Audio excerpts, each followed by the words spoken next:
Peace, brothers and sisters. Welcome back to the Kush Konnect series. Recently, I, Ochanda, attended a creative workshop hosted by Aurelie, and the guest of honor was Dev from Less the Agency. Let's check it out.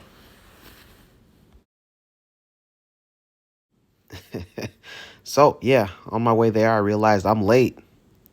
Yeah, parking was something. This venue is called The Elevator. This is where the creative workshop is hosted. Let's check it out. Proposition, and then your brand compass. One of the mistakes that is they're like, oh, I want to, I don't know, what is like a common business?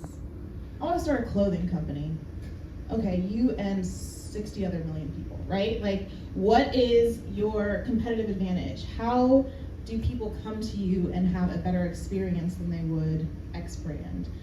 So that's really something important to think about, and we'll dive a little bit deeper into examples, but this is really all non-exhaustive list of things that should be included in your brand. Okay, Devin, so like what are the first steps in maintaining? Like where do you start? Yeah. So if we're, oh Lord, okay. Okay. Okay.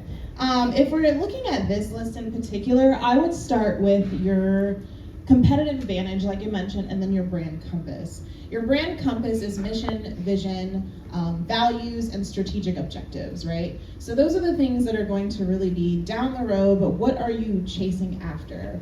So when I decided to create a marketing agency that was rooted in sustainability, that is what I'm chasing after, not clients, not being the best in Omaha, but really having a sustainable marketing agency.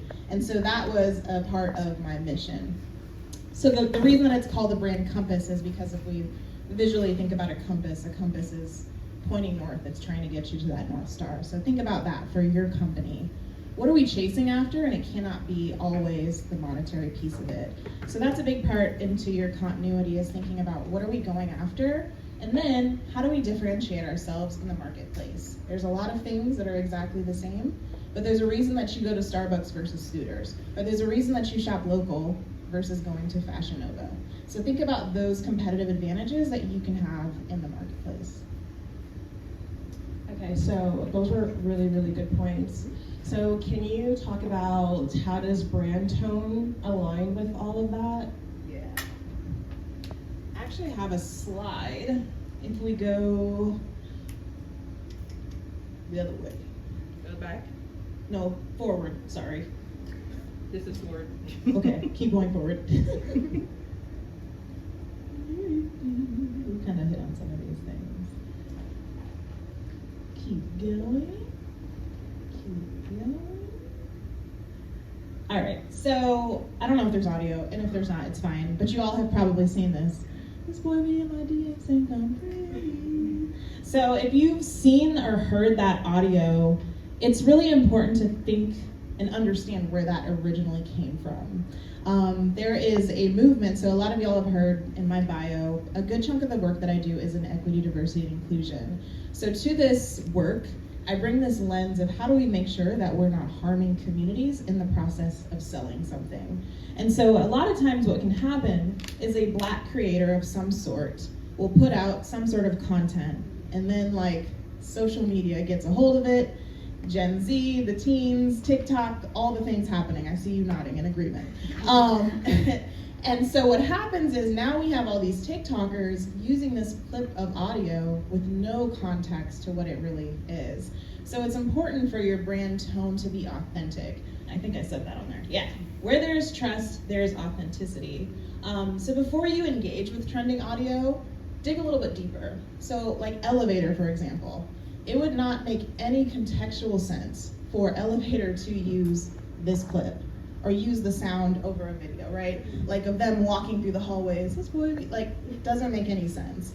Just because it's trending doesn't mean it's for you, and that's something that I really had to tell a lot of my local clients, especially during the pandemic, because when you're small and it's tough out here, you get scrappy, and you just want to, okay, well this is trending, let me jump on this.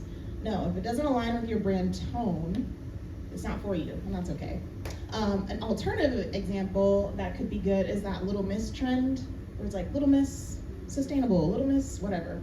That's something that's a little bit more evergreen that folks can jump on.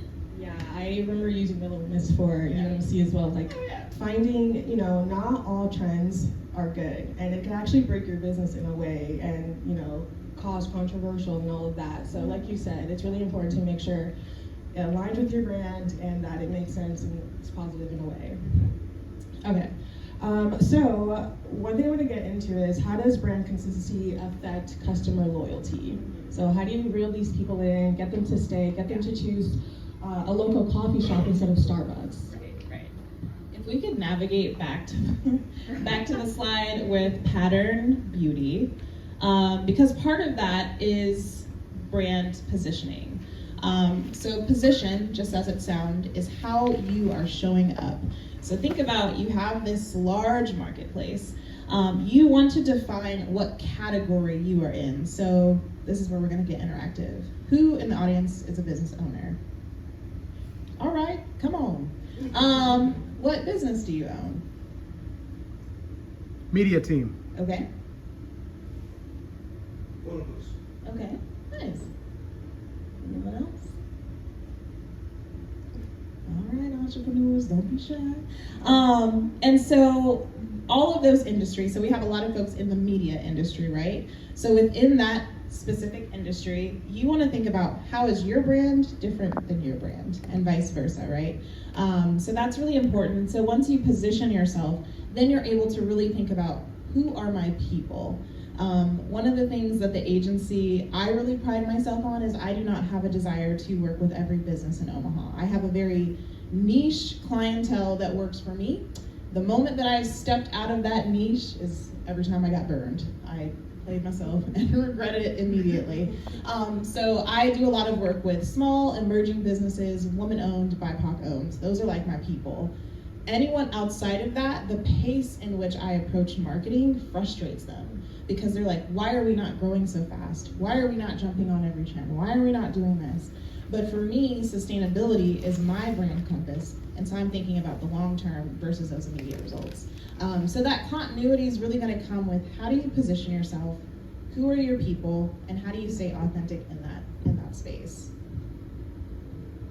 Okay, so let's get into creativity. So with finding your people, you also want to be creative and give them something to look forward to. So how do you balance being on brand and still being creative? Like, how does that balance together? Yeah. And not just keeping it broad. Right.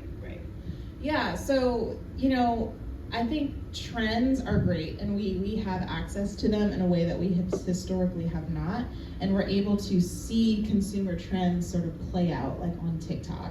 I'm looking around the room to see if I can make any, aha, whose Stanley Cup is that? Yep. So if we think right now, the Stanley Cup, what was the cup before the Stanley though? There was another one. Hydro Flask, right? So we can visually see consumer trends happening online and how people engage with them. There is almost a persona that is built around literally carrying the Stanley Cup.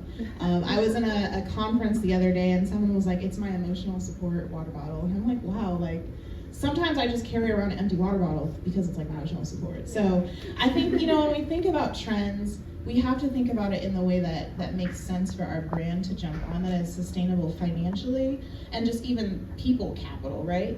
A lot of these companies are able to quickly adopt or react to things because they have an entire media team, or they have an entire social media team of people. A lot of you all, I'm assuming, correct me if I'm wrong, are probably team of one, definitely less than 5.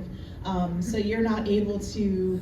So after the branding workshop, I had to get myself some sweets, man. I got a big sweet tooth, and I love peanut butter type sweet things. So anything with peanut butter, man.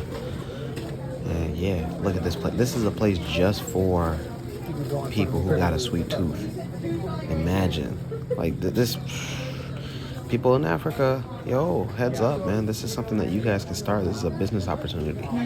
Candy shops. So I had to grab some, but look at the array and the variety of candies that you can get. My gosh. I'm getting hungry right now just looking at all this stuff. peanut butter hearts. Yeah, that's fine. Yeah, they had my heart.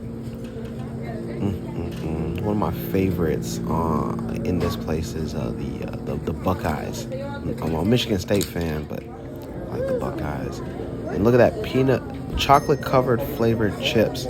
Yeah, that's chips, and it's covered in chocolate. No wonder America has an obesity problem, man. Chocolate covered.